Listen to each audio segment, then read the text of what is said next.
For centuries, humans have been growing alongside our botanical brethren. Our histories have mixed and mingled to bring us modern medical marvels, faded folklore, and everything in between. Of course, in order to understand the plant, we have to start with its roots. I'm M. Governor Gaddis, and this is Rooted.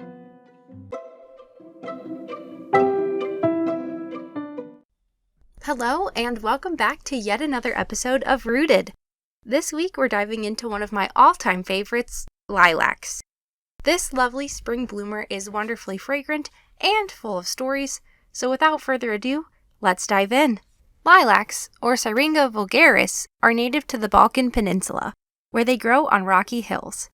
They really aren't too picky when it comes to soil, and are fairly drought-tolerant, which is what has made this plant such a popular choice for gardeners pretty much everywhere. Lilacs are a part of the olive family, so their famous relatives include olives, obviously, jasmine, and forsythia. Lilacs are large shrubs that have a silvery gray bark with green heart-shaped leaves. In mid-spring to early summer, they put on their infamously fragrant blooms.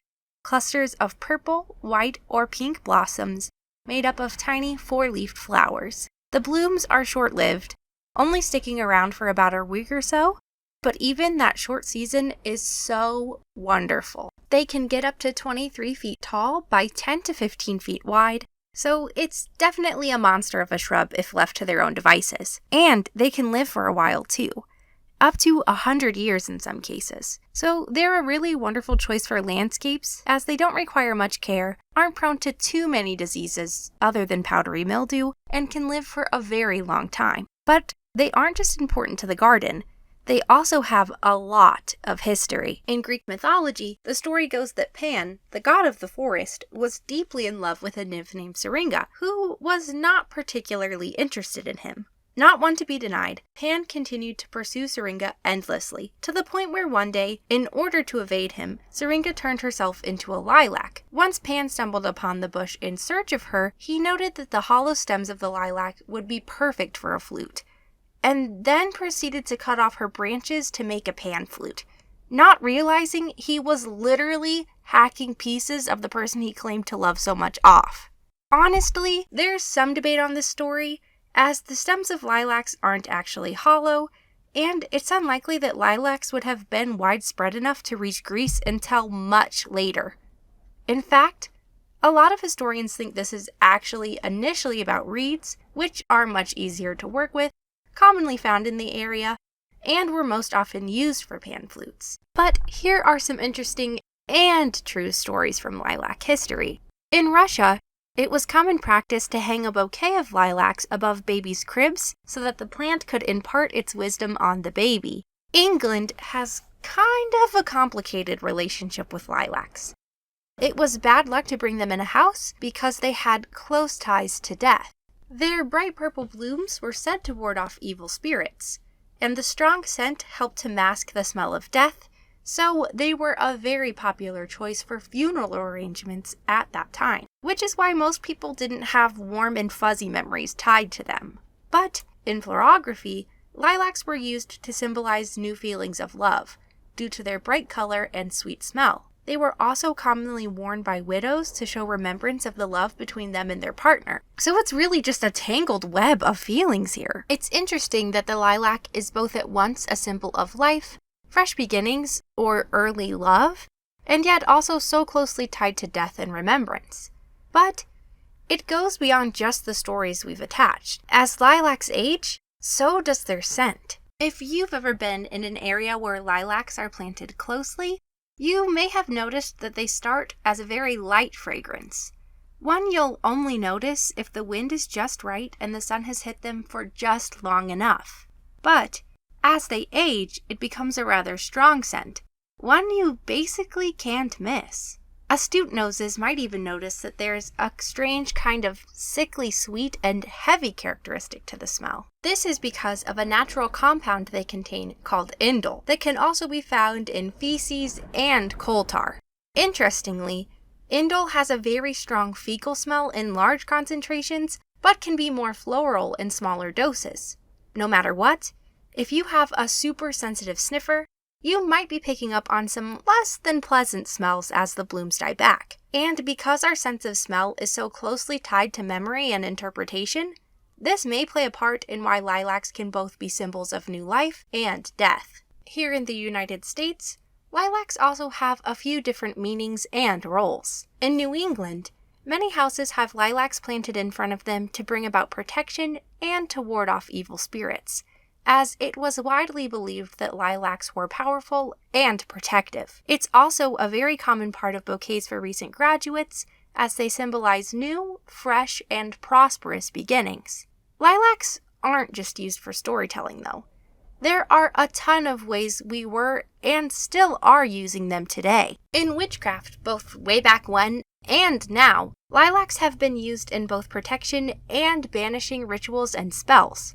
Oftentimes, lilacs are used for protection in their natural form, so it's not uncommon to see them planted outside the home to protect from negative energies and to protect the home from anyone or anything who may wish to cause harm. They can also be placed in the home to ward off any ghosts or other malevolent spirits who might be lurking.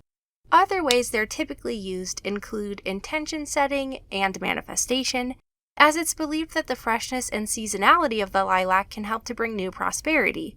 Oftentimes, this is done by making an oil out of the fresh blooms and using that in spell work, cleaning, and even as a perfume. Additionally, some witches make a facial toner out of witch hazel and lilac to incorporate the scent and astringency to their daily self-care routines, which is often where a lot of witches practice manifestation.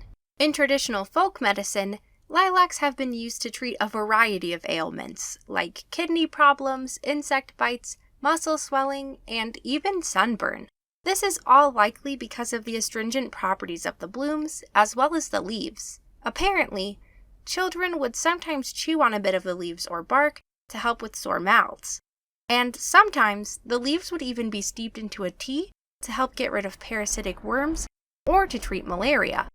While lilacs have a lovely scent, they are very, very hard to work with, as the scent is very light and tends to vanish quickly. Because of this, most of lilac scents on the market are actually synthetic, and while they're close, they rarely capture the true scent of lilac. The only way to naturally capture the actual scent of lilac is through a process called enfleurage, which is a traditional French technique that fell out of fashion due to the amount of time, work, and skill that goes into it. Basically, the flowers are left to sit on top of fat for a few days to charge it with their scent. Then, those flowers will be removed and another set added, sometimes taking upwards of 20 charges. Then, that fat is placed into an alcohol solution where it will be sealed into a jar for at least a year. That jar will need to be shaken at least once a day until the mixture is ready to be used in a product. Understandably, this is nearly impossible to do on a massive scale, but some places, like one of my favorite small businesses, Dryland Wilds, still does this. If you want to learn more about the process, be sure to check them out because they do such an amazing job explaining it, and they're honestly just an amazing company. Perhaps the most common and delightful use for lilacs aside from gardening is in food. This is my very favorite time of year almost exclusively because of my love of lilac lemonade. I can only make it fresh for like 1 week a year, and while it's a very intensive process, I promise it's worth it. To make any kind of lilac dish, a lot of folks choose to make an infused sugar, a simple syrup, or a cordial. I make lilac simple syrup and sugar every year, which I then use in cookies, matcha, and lemonade. It's kind of an involved process, but it's so worth it. It's light, floral, and refreshing. It's basically as close as I've ever gotten to drinking spring, and it also makes me feel super fancy. If you want the actual step-by-step instructions, they'll be on the blog. You can check it out at www.rootedpod.com with all of our other episode transcripts. While lilacs won't even think about blooming for another month or so for most of us, I hope you start scoping out the best walking paths for when they do, and give yourself plenty of time during that week or two when they're in bloom to be outside and surrounded by them. And if you live anywhere near Spokane and go to the festival May 15th through the 20th, just know that I'm wildly jealous, living vicariously through you, and desperately hoping you'll tell me all about it. Additionally, if you want to check out Dryland Wilds and support a small, woman-owned LGBTQ+ business, I'll link them in the show notes.